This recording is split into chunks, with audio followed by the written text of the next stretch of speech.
Hello students. आज हम देखेंगे एडिशन और सब्ट्रैक्शन ऑफ इंटीजर्स। ये 7th क्लास की मैथ्स में एक्सरसाइज नंबर 1.2 का पार्ट है। इससे पहले वीडियो में हमने एक्सरसाइज नंबर 1 किया था और अब हम करेंगे एक्सरसाइज नंबर 2। 1 के अंदर हमने देखा था कि हम इंटीजर्स के साइन को कैसे लेते हैं, कि कोई इंटीजर नेगेटिव, हमारा आंसर नेगेटिव आएगा या पॉजिटिव आएगा, प्लस का आएगा या माइनस का आएगा, तो वो हम कैसे लेते हैं। तो उस चीज़ को यहाँ पे भी याद रखना है कि जिसका साइन बड़े के आगे जो भी साइन होता है ना, चाहे जो बड़ा इंटीजर हो गया, ठीक है, बड़े वाले नंबर के आगे जो भी साइन होगा आप उसी को लोगे। दूसरी बात आपने ये याद रखनी है कि जितना बड़ा नंबर होगा और उसके आगे अगर माइनस का साइन लगा होता है तो वो उतना ही छोटा हो जाता है। जैसे -2 है, एक आपके पास एक 2 है और एक 20 है, जब तक साइन हमने नहीं लगाया तो 20 बड़ा है ना। तो जब हम साइन लगा देते हैं ना कि एक -2 और -20 लिख दिया, ऐसे -2 और -20, तो अब 20 छोटा हो गया, ठीक है। अगर हमारे पास ऐसे लिखा होता ना 2 और 20, तो 20 बड़ा था, पर जब माइनस लग जाता है ना तो जितना बड़ा नंबर होता है उतना ही वो छोटा हो जाता है, ठीक है। तो आज हम देखेंगे कि एडिशन और सब्ट्रैक्शन कैसे करते हैं इंटीजर्स का, वो कौन सी प्रॉपर्टीज को फॉलो करते हैं, यानी कि हम जोड़ और घटाव कैसे करेंगे इंटीजर्स का, वो हम देखेंगे। तो कुछ प्रॉपर्टीज होती हैं जिनको ये फॉलो करते हैं, जो लगी होती हैं हमारी एडिशन और सब्ट्रैक्शन ऑफ इंटीजर्स के ऊपर। वो कौन कौन सी प्रॉपर्टी है हम उनको देखेंगे। पहली होती है क्लोजर अंडर द एडिशन। देखो, क्लोजर होने का मतलब क्या होता है कि आप जैसे भी दो चीज़ों को जोड़ोगे ना तो वैसी की वैसी चीज़ आपको वापस मिलेगी, ठीक है। मान लो आपके पास जब दो सेब होते हैं, दो सेबों को मिला के जब आप एप्पल शेक बनाते हो तो वो एप्पल जैसे ही कुछ स्वाद आपको देता है ना। या आप दो कॉपीज़ को जोड़ रहे हो तो वैसी कॉपी, या आप किसी कॉपी में अंदर से पेज फाड़ के उनको जोड़ रहे हो तो बाद में कॉपी बनेगी ना, तो कॉपी से मिलके कॉपी बनना। या आप सिंपली इनको बोलो कि जैसी दो चीज़ें आप जोड़ोगे तो वैसा ही आपके पास प्रोडक्ट बनना चाहिए, ठीक है। जैसी दो चीज़ें आप जोड़ोगे वैसे ही आपके पास प्रोडक्ट आना चाहिए, वैसे ही आपके पास आंसर मिलना चाहिए, ठीक है। मान लो अगर मैं दो नेचुरल नंबर को जोड़ रही हूँ तो मेरे पास आंसर नेचुरल नंबर आएगा। मैं दो होल नंबर्स को जोड़ रही हूँ तो मेरे पास आंसर होल नंबर आएगा। और अगर वैसे ही क्या होगा, अगर मैं दो इंटीजर्स को जोड़ूँ ना तो आंसर भी क्या आना चाहिए, इंटीजर आना चाहिए। मान लो हमारे पास दो इंटीजर्स हैं, ए और बी। ए प्लस बी क्या हो गया, इंटीजर होना चाहिए आपका, तो ही ये क्लोजर प्रॉपर्टी लगती है, अदरवाइज नहीं लगती। या आप बोलो कि सम ऑफ इंटीजर्स जब आप करते हो ना, इंटीजर्स का सम मतलब जब 2 या 3 या 4 जितने भी इंटीजर आपको दिए होते हैं उनको आप ऐड करते हो तो आपका आंसर भी इंटीजर आना चाहिए कोई, ठीक है। कोई भी इंटीजर आना चाहिए, प्लस का माइनस का कोई भी हो। एग्जाम्पल जैसे मेरे पास 17 और 2, 17 और 2 दो इंटीजर्स है, मैंने दोनों को ऐड किया, 19 आ रहा है, वो भी हमारा क्या है, एक इंटीजर ही होता है, ठीक है। इसके अलावा आप ये भी ले सकते हो, एक आपके पास -2 है, एक आपके पास 3 है, तो -2 + 3 अगर आपके पास आप करते हो तो -1 आपका आंसर आता है, तो ये भी एक इंटीजर है। क्लोजर अंडर एडिशन होने का मतलब, क्लोजर होने का मतलब क्या, क्लोज हो जाता है सिस्टम। जो जैसी चीज आप ऐड करोगे ना, जैसी चीज आप जोड़ोगे वैसा क्या वैसे ही आपके पास आंसर आएगा, उसी नेचर का आएगा। ये नहीं है कि अगर आप दो इंटीजर्स को जोड़ रहे हो तो आपके पास जो नंबर है वो रैशनल नंबर बन जाए, या डेसिमल वाला नंबर बन जाए, या कोई फ्रैक्शन बन जाए। अगर दो इंटीजर्स को जोड़ते हो आप तो दो इंटीजर्स को जोड़ने से आपके पास जो रिजल्ट है वो भी इंटीजर ही बनेगा, ठीक है। अब देखिए, when the addition of an integer gives integer, जब आप दो इंटीजर्स को जोड़ते हो तो अगर आपके पास आंसर इंटीजर ही आता है तो उनको बोला जाता है कि इंटीजर्स क्या आपके क्लोज्ड अंडर एडिशन है। मतलब क्लोज वो अपने आप में बंद ही है। बंद होने का मतलब जैसा आप उनको जोड़ोगे वैसा ही नंबर मिलेगा। कभी ये नहीं है कि दो इंटीजर्स जुड़ के आपके पास किसी और तरह का नंबर बना रहे हैं, इंटीजर ना बना के, ठीक है, कोई और तरह का नंबर बना रहे हैं, वो होगी क्लोजर अंडर एडिशन। ऐसे हमारे पास क्या होती है, क्लोजर अंडर सब्ट्रैक्शन भी होती है, कि जब आप दो इंटीजर्स को घटाते हो, सब्ट्रैक्ट करते हो, तो आपके पास आंसर भी क्या बनना चाहिए, इंटीजर बनना चाहिए, ठीक है। जैसे ऊपर हमने किया था कि दो को जोड़ो तो क्या बनना चाहिए, इंटीजर बनना चाहिए। अब दो को यहाँ पे घटाओगे तो भी क्या बनना चाहिए, आपका इंटीजर बनना चाहिए। तो जैसे मेरे पास 7 और 9 दो इंटीजर्स थे, मैंने दोनों को घटाया, हमारे पास आंसर आ गया -2। 9 बड़ा है तो इसके आगे जो भी साइन होगा वो साइन हमारे आंसर के आगे आएगा, तो -2। जैसे -29 के अंदर से मैंने 0 घटा दिया, तो 0 किसी में से चाहे प्लस हो चाहे माइनस हो कोई फर्क नहीं पड़ता, तो हमारा आंसर क्या आ जाएगा, -29 का -29, जो हमारा क्या अगेन एक इंटीजर है, ठीक है। दोबारा बता रही हूँ बच्चे, क्लोजर प्रॉपर्टी को शो करना, मतलब क्लोजर प्रॉपर्टी के अंदर आने का मतलब क्या होता है, अगर आप दो इंटीजर्स को ऐड कर रहे हो तो आपका आंसर भी एक इंटीजर आना चाहिए। अगर आप दो इंटीजर्स को सब्ट्रैक्ट कर रहे हो तो आपका आंसर भी क्या आना चाहिए, इंटीजर ही आना चाहिए। चाहे दो इंटीजर को जोड़ो तो भी आंसर उत्तर क्या आना चाहिए, इंटीजर आना चाहिए। अगर दो इंटीजर्स को घटाओ, माइनस करो, तो भी उत्तर क्या आना चाहिए, इंटीजर ही आना चाहिए, ठीक है। उसके बाद में है हमारे पास कॉम्यूटेटिव प्रॉपर्टी। कॉम्यूटेटिव का मतलब मैं आपको बताती हूँ कि जब क्या होता है हमारे पास कॉम्यूटेटिव में वर्ड कॉम्यूटेटिव आया। कॉम्यूटेटिव प्रॉपर्टी में जो कॉम्यूटेटिव वर्ड होता है उसका मतलब क्या होता है कि आप उसको उल्टा सीधा करके जैसे मर्जी जोड़ लो, वो एक ही वैल्यू आपको देगा, ठीक है, एक ही आंसर देगा। उल्टा सीधा जैसे मर्जी जोड़ लो, चाहे पहले वाले को 1 नंबर वाले को 2 नंबर के साथ जोड़ लो, चाहे 2 नंबर वाले को 1 के साथ जोड़ लो, चाहे a+b कर लो, चाहे b+a कर लो, ठीक है। जिधर मर्जी से जोड़ना शुरू कर दो आपका आंसर वही आता है। ये क्या करते हो, अगर आपको आपकी क्लास की स्ट्रेंथ बतानी होती है तो चाहे आप क्या करो, रोल नंबर 1 से काउंट करना शुरू कर लो, 10 बच्चे हैं तो वो 10 ही रहेंगे, चाहे रोल नंबर 10 से जोड़ना शुरू कर दो तो वो 10 ही रहेंगे, ठीक है। तो बच्चे तो उतने ही रह रहे हैं ना, तो वो होता है कम्यूट करना, कि आंसर उतना ही देना, चाहे एक रोल नंबर से शुरू करके आप 10 बच्चों को गिन रहे हो, चाहे 10 रोल नंबर से शुरू करके आप बाकी एक रोल नंबर तक आ रहे हो, चाहे 1 से 10 तक जाओ, चाहे 10 से 1 तक आओ, बच्चे वो 10 के 10 ही रहने उसके बीच में। तो वही होता है कि चाहे a+b करो, चाहे b+a करो। मान लो हमारे पास क्या होता है, 2 इंटीजर्स दिए हैं, a की वैल्यू 5 है, b की वैल्यू 3 है, तो 5+3 करूँ चाहे 3+5 करूँ, चाहे इनको सीधा जोड़ूँ चाहे इनको उल्टा जोड़ूँ, आंसर सेम ही आ रहा है 8 दोनों का। वैसे 2 इंटीजर यहाँ पे दिया है 5 और -6, चाहे मैं 5 + -6 करूँ चाहे -6 + 5 करूँ, दोनों केसेस में आंसर क्या आएगा -1, क्योंकि ये प्लस माइनस क्या हो जाएगा माइनस, तो क्या बना 5 - 6 और 5 में से 6 जाना मतलब -1, एक आपको अपने पास से देना पड़ेगा, क्योंकि हमारे पास तो 5 ही 6, 5 में से 6 कैसे चले जाएंगे, तो 5 में से 6 तभी जाएंगे ना जब आप अपने हिस्से में से निकाल के एक उसको दोगे, तो अपने हिस्से में से निकालोगे तो आपके पास एक कमी आ जाएगी, और जब कमी आ जाती है तो माइनस का साइन आता है, ठीक है। वैसे -5 + 6 करेंगे तो माइनस और प्लस क्या हो जाता है, माइनस प्लस करोगे 6 के आगे माइनस का साइन है, बड़ा है ये, तो जो भी आंसर आएगा उसके आगे क्या आ जाएगा, माइनस का साइन आ जाएगा, ठीक है। कॉम्यूटेटिव प्रॉपर्टी होने का मतलब चाहे सीधे लेफ्ट से राइट उनको ऐड करो, लेफ्ट से लेके राइट तक उनको जोड़ो, सज्जे से खब्बे जोड़ो, चाहे खब्बे से सज्जे जोड़ो, आंसर आपका हमेशा सेम आएगा, ठीक है। चाहे 1 से लेके 10 तक आप रोल नंबर में जाओ, चाहे आप 10 से लेके 1 तक आओ, आपकी क्लास में बच्चे वही 10 के 10 रहेंगे, इंक्रीज नहीं करेंगे। ये नहीं है कि 1 से 10 तक गए तो 10 थे और 10 से 1 तक आ रहे हो तो 9 हो गए, ठीक है। जैसे मर्जी ऑर्डर ले लो, चाहे उल्टा ले लो चाहे सीधा ले लो, अगर सेम आंसर आ रहा है दैट मीन्स कि वो कॉम्यूटेटिव है। अब हमारा सेम आ रहा है तो इसका मतलब क्या होते हैं, addition of integers, addition integers को जोड़ना भी हमारे पास क्या होता है, कॉम्यूटेटिव होता है। कॉम्यूटेटिव मतलब एक ही आंसर देते हैं, चाहे उनको उल्टे जोड़ो चाहे उनको सीधे जोड़ लो, ठीक है। नेक्स्ट देखो, अगली प्रॉपर्टी पे चलते हैं। अगली प्रॉपर्टी देखो सब्ट्रैक्शन की है, कि सब्ट्रैक्शन के अंदर कॉम्यूटेटिव होता है या नहीं। बच्चे सब्ट्रैक्शन के अंदर इंटीजर कॉम्यूटेटिव नहीं होते, क्योंकि हमारे पास क्या होता है, जब हम माइनस माइनस करते हो तो प्लस हो जाता है ना, और जब प्लस माइनस करते हैं तो माइनस हो जाता है। अब मैं 2 इंटीजर्स को अगर मैं देखो, जैसे ये दिया हुआ है 2 इंटीजर्स थे मेरे पास, एक 5 था और एक -3 था, यहाँ पे a = 5 है और b = क्या आपका -3 है। इस ऊपर वाली फॉर्मूला में अगर मैं पुट करूँ तो क्या बनेगा, a की जगह पे a लिख दो, b की जगह पे -3 लिख दो, तो 5 -3 यहाँ पे -3, a की जगह पे 5 और आगे माइनस का साइन लगा हुआ था। अब ये माइनस माइनस क्या हो जाएंगे प्लस, तो ये प्लस आ गया, 5 + 3 = 8।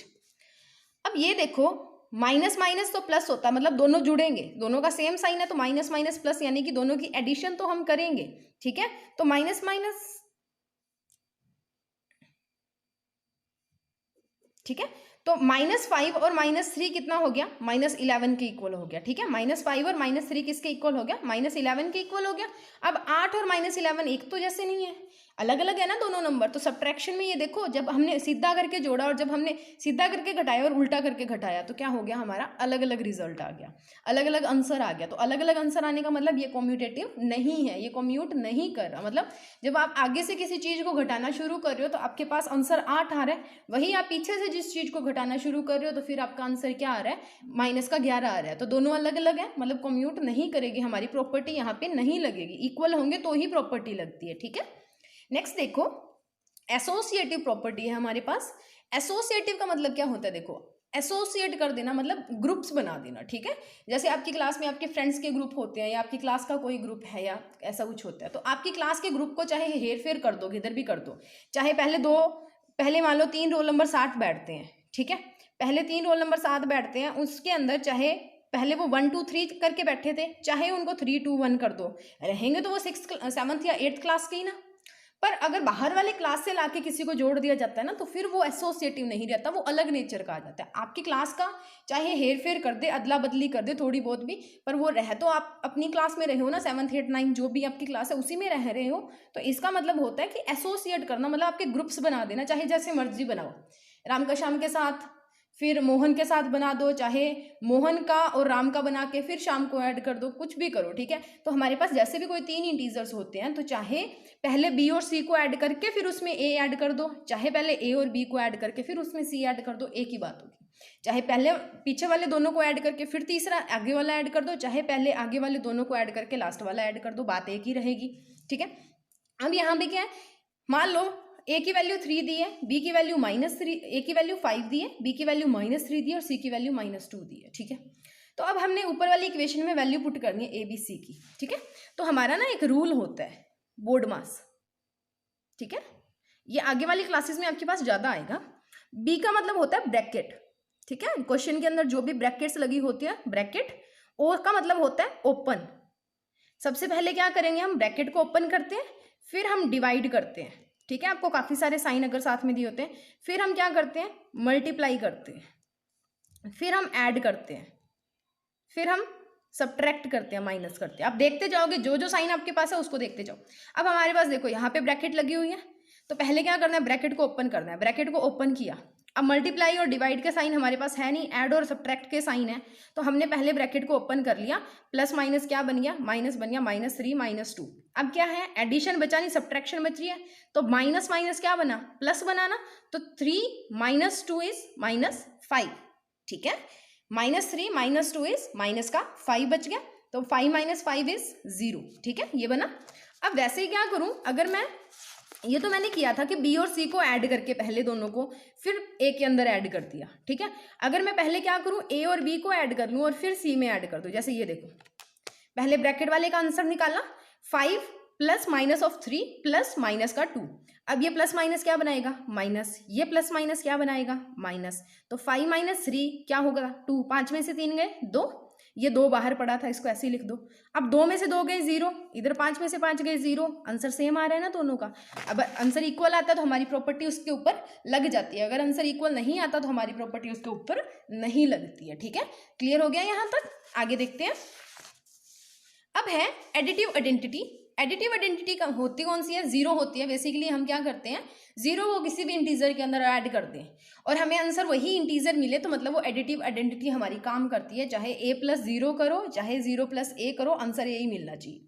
जैसे a = मेरे पास -2 था, मैंने क्या किया, 2 + 0 कर दिया, तो आंसर -2 आ रहा है। 0 - 2 कर दूँ तो भी आंसर -2 आएगा, तो तीनों आंसर -2 ही तो आ रहे हैं। तो वो होती है एडिटिव आइडेंटिटी, 0 को ऐड करना इंटीजर के अंदर, ठीक है। 0 को अगर आप होल नंबर के अंदर भी ऐड करते हो, अपनी 6th क्लास में पढ़ा होगा, अगर 0 को होल नंबर में भी ऐड किया जाता है तो आंसर आपका वही होल नंबर आता है। अगर 0 को इंटीजर में भी आप ऐड करोगे तो आपके पास जो आंसर आएगा वो इंटीजर ही आएगा, ठीक है। आंसर भी क्या आएगा आपका, इंटीजर ही आएगा। अब देखते हैं एग्जांपल नंबर 1 जो आपकी बुक्स के अंदर दी हुई है, एनसीईआरटी की बुक्स में अंदर। Write down a pair of integers whose sum is -3। आपने एक ऐसा जोड़ा लिखना है इंटीजर्स का, पेयर यानी कि 2 इंटीजर्स जिनका सम यानी कि जिनको जब आप ऐड करो, जोड़ो, तो आंसर क्या बनना चाहिए आपका, -3 आना चाहिए। ऐसा एक पेयर लिखना है, 2 इंटीजर्स लिखने हैं, मान लो ऐसे 2 इंटीजर्स लिखो जिनको जब आप जोड़ो तो आंसर क्या आए आपका, -3 आए। तो पहला इंटीजर मैं ले लेती हूँ 5 और दूसरा मैंने ले लिया -8। तो a + b जब मैंने किया तो 5 + -8 प्लस माइनस इज माइनस, तो 5 - 8। अब 8 में से 5 गए कितने रहते हैं, 3। साइन किसका आएगा, जो बड़ा है, बड़े के आगे कौन सा साइन है, माइनस का, तो आंसर आ गया -3, ठीक है। अब उसके बाद में हमें दिया a = 2 and b = -5। a + b करना है तो 2 + -5, तो प्लस माइनस इज माइनस, तो 2 - 5, 5 में से 2 गए कितने रहते हैं, 3। दोनों में से 5 बड़ा, तो साइन किसका आएगा, 5 वाले का, यानी कि -3। ऐसे आप और भी कोई लिख सकते हो, जैसे आपकी मर्जी है। जैसे आप इसको -2 और -1 लिख लो, -2 और -1 लिख लो, दोनों को ऐड करो, -2 + -1, तो -2 - 1 प्लस माइनस माइनस, ये आंसर भी आपका -3 आएगा, ठीक है। जो भी मर्जी लिख लो, बहुत सारे बनेंगे, ये जस्ट एग्जाम्पल है आपको। अब सेकंड क्वेश्चन ये है कि आपने ऐसे 2 इंटीजर लिखने हैं जिनका डिफरेंस यानी कि जिनकी सब्ट्रैक्शन यानी कि जिनको आप घटाओ तो आंसर -5 आना चाहिए, ठीक है, यानी कि a माइनस बी, ए और बी कोई आपके दो इंटीजर्स हैं, उनको जब आपने सब्ट्रैक्ट किया, उनको जब घटाया तो आपका आंसर कितना आया -5। तो मैंने a ले लिया -8 और b ले लिया -3।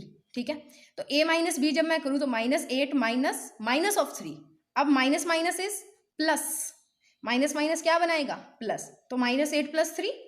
अब 8 में से 3 गए, कितने बचते हैं 5, बड़ा कौन है 8, तो 8 के आगे वाला साइन यहाँ पे आ गया, हमेशा बड़े वाले का साइन आएगा। ठीक है, अब नेक्स्ट मूव करते हैं अगली एग्जांपल की तरफ।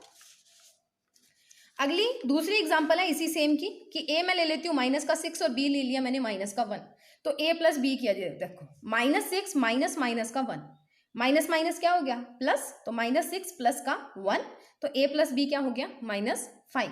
6 में से 1 गया, कितना रहता है 5, और 6 बड़ा है, 1 और 6 में से कौन बड़ा है 6, आगे साइन किसका है माइनस का, तो -5। ठीक है, अब थर्ड पॉइंट है आपका कि डिफरेंस 2 होना चाहिए आपका, ऐसे दो इंटीजर लिखने हैं जिनका डिफरेंस, जिनकी सब्ट्रैक्शन, जिनका घटाव 2 हो। पहला मैंने ले लिया -7 और दूसरा ले लिया -9, a माइनस बी किया -7 minus minus of 9, minus minus plus, तो माइनस ये हो गया। अब ये देखो प्लस माइनस क्या होगा माइनस, यानी कि आंसर में हम माइनस करेंगे तो 9 में से 7 गए, कितने बचते हैं 2। दूसरा ले लिया a = 1 और b = -1, a + b किया, सॉरी a माइनस बी करना है यहाँ पे, a माइनस बी किया तो a माइनस बी किसके इक्वल आया, minus minus 1, 1 minus minus 1, minus minus plus, तो 1 + 1 = 2, आपका आंसर क्या बन गया 2 बन गया। उसके बाद में फोर्थ आपके पास है कि आपका जो आंसर है वो क्या आना चाहिए, सम इज 0, तो आपने दो इंटीजर्स लेने हैं जिनको जब आप जोड़ो तो आंसर क्या बनना चाहिए 0। तो आप हमेशा क्या करो, ये प्रेफर करने वाली चीज़ है, इसका एक आइडिया मैं आपको बता देती हूँ, हमेशा उल्टे ले लो। अगर a को 10 लिया है तो b को -10 ले लो, अगर a को 5 लिया है तो b को -5 ले लो। एडिटिव इनवर्स करवाया था ना अब पिछले एक्सरसाइज के अंदर, वो एडिटिव इनवर्स उठा लो। अगर a की वैल्यू जो होगी वही वैल्यू आपने b में लिखनी है, पर माइनस की लिखनी है। a अगर आपका 3 है तो b आप इसको -3 ले लो, a अगर आपका 1 है तो b को आप -1 ले लो, हमेशा आंसर आपका क्या बनेगा 0 बनेगा। ठीक है, तो ऐसे ये आपका सेकंड जो एक्सरसाइज है 1.2 वो यहाँ पे पूरी होती है।